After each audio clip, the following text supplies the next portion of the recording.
So Linda and I are doing a little series on what else could we have named this form of meditation that we do. When we first realized we wanted to get a name, needed to get a distinctive name, distinguishing name for it, a descriptive name for it.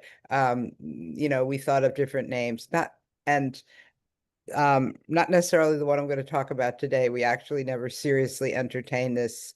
But the title of my talk for today is Free Association Meditation, question mark. So we might have called what we do free association meditation, but that would have been a really bad idea, actually, because already reflective meditation is seen as by some as too psychological. And if we had named it free association meditation, we would have put ourselves strongly in that camp and actually in the Freudian camp as well. Um, so, but in our book, we do refer to what we do as free range meditation.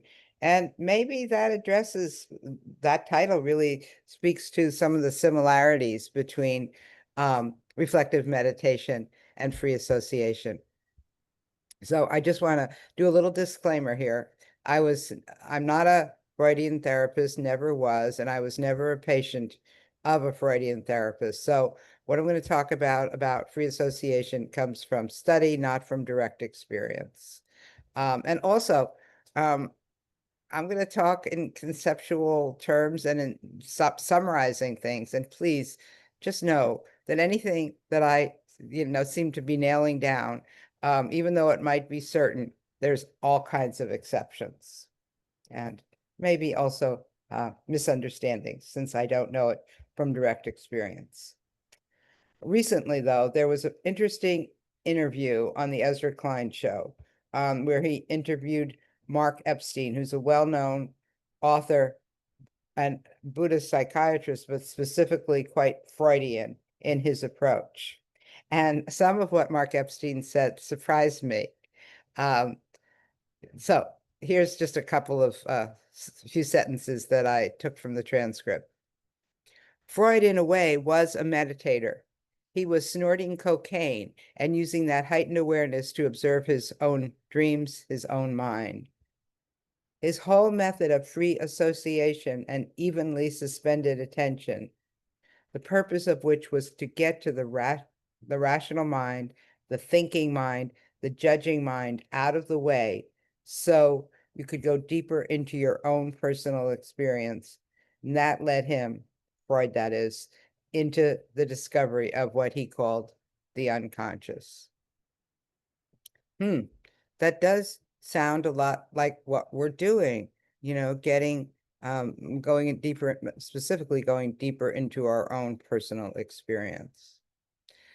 So I'm going to address this with some of the distinctions and overlaps between free association and reflective meditation. Just like we do in the book, our book, Reflective Meditation, Cultivating Kindness and Curiosity in the Buddhist Company. But in the book, we make these distinctions and overlaps about psychotherapy in general and free reflective meditation. But here's some more specific to free association. Both of these invite a free flow of thoughts and feelings, but they arise from very different traditions and actually serve distinct processes. But each, that is free association and reflective meditation, involve going inward and opening up to whatever is experienced. Maybe that's a little high ideal, but becoming a little more open to what is experienced. They both value spontaneity and openness. And in each of these, habitual patterns become exposed and, hopefully loosen their hold. And both can be healing, can help us develop insight and over the long haul transformation. So free association emerged from the psychoanalytic tradition and most notably the work of Sigmund Freud. I might have already said that. But it occurs in a therapeutic relationship. There's a therapist, a patient, as we're often called in that tradition. And, the patient speaks out loud and often lying on a couch and shares what comes to mind without so much censorship. The therapist then would listen for patterns, slips, symbolic content, and this is important, offering interpretations to help uncover unconscious conflicts, repressed desires, and psychological defenses. That process is analytic, it's interpretive, and it has a strong emphasis on the role of the unconscious. And this is very important, the authority of the therapist's insights. And of course, in reflective meditation, this is again now a discernment. We emphasize whatever your insights and help you talk about your insights rather than having the authority to create insights for you. So, but we also value the natural arising, as thoughts come up, memories, emotions, images within our silent meditation. But not unlike free association, we're not trying to dig for hidden meaning. We're not trying to analyze past trauma.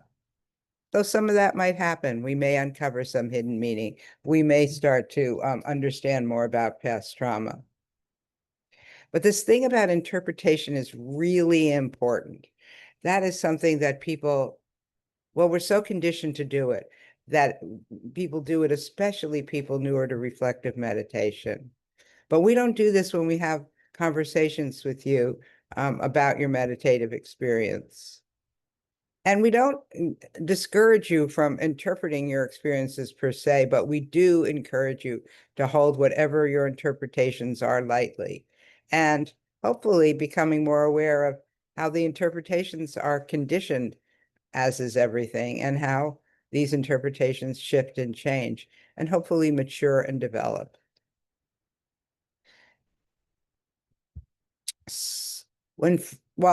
Where free association can privilege the uncovering of conscious material through professional interpretation, again, what I was saying earlier, that the authority of the therapist to interpret, reflective meditation emphasizes trusting our own awareness, developing our own awareness, and being gentle with whatever comes up.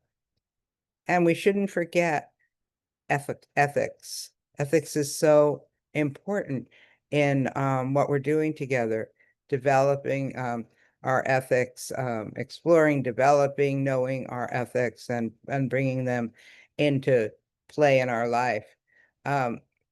In free association, although there is ethics in the patient therapist relationship, it's not explicitly woven into free association. So I guess I'm going to stick with the description of what we do as free range meditation. I never really seriously entertained changing it to free association.